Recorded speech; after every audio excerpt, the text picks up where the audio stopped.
अगर आप इस मंदिर को दूषित करते हैं। Now comes the next question. अब आता है अगला सवाल, How is this temple defiled?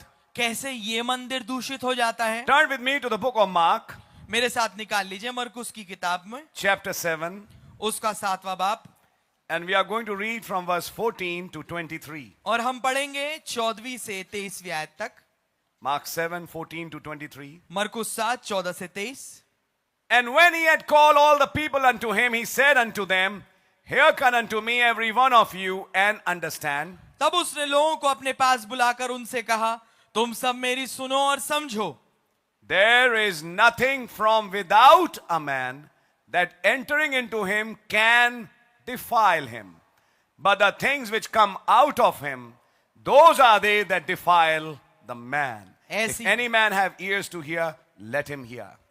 ऐसी कोई वस्तु नहीं जो मनुष्य में बाहर से समाकर उसे अशुद्ध करे, परंतु जो वस्तुएं मनुष्य के भीतर से निकलती हैं वे ही उसे अशुद्ध करती हैं।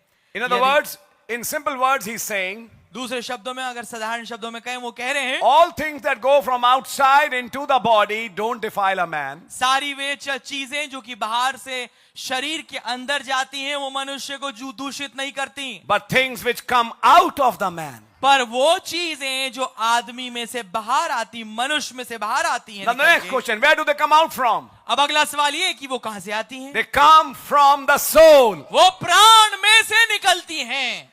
That defiles the man. वो मनुष्य को दूषित करता है। What we read in Corinthians